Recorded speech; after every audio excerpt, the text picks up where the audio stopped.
Hello and welcome back to Bible Wits Bible Corner. Today we're going to continue in Joshua chapter 2.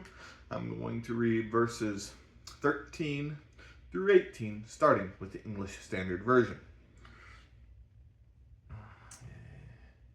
That you will save alive my father and mother, my brothers and sisters, and all who belong to them, and deliver our lives from death.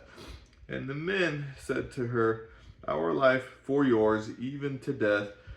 If you do not tell this business of ours, then when the Lord gives us this land, or the land, we will deal kindly and faithfully with you. Then she let them down by a rope through the window, for her house was built into the city wall, so that she lived in the wall. And she said to them, Go into the hills, or the pursuers will encounter you, and hide there 3 days until the pursuers have returned. Then afterward you may go your way. The men said to her, We will be guiltless with respect to this oath of yours that you have made us swear. Behold, when we come into the land, you shall tie this scarlet cord in the window through which you let us down, and you shall gather into your house your father and mother, your brothers, and all your father's household. New Century Version. Allow my father, mother, brothers, sisters, and all of their families to live. Save us from death. The men agreed and said, It will be our lives for your lives if you don't tell anyone what we are doing. When the Lord gives us the land, we will be kind and true to you. The house Rahab lived in was built in the city wall, so she used a rope to let the men down through the window. She said to them, Go into the hills, so the king's men will not find you.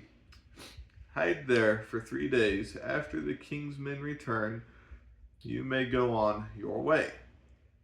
The men said to her, You must do as we say. If not, we cannot be responsible for keeping this oath you have made us swear.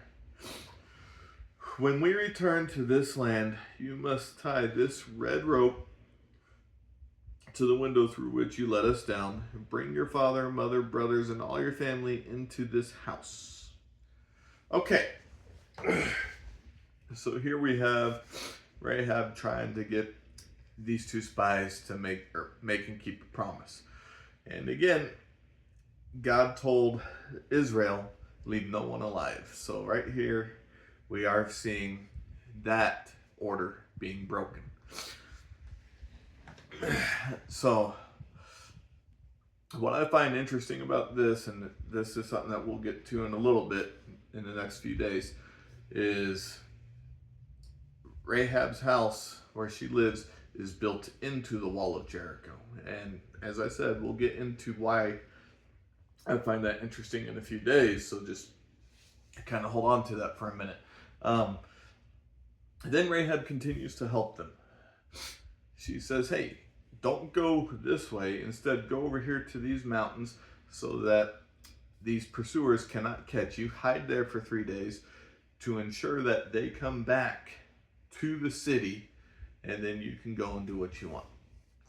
Okay. Now, if I remember right, and please tell me in the comments if I am wrong, but if I remember right, Rahab is mentioned in the book of Hebrews in chapter 11 as a person of faith. I could be wrong on that, but so please correct me if I am.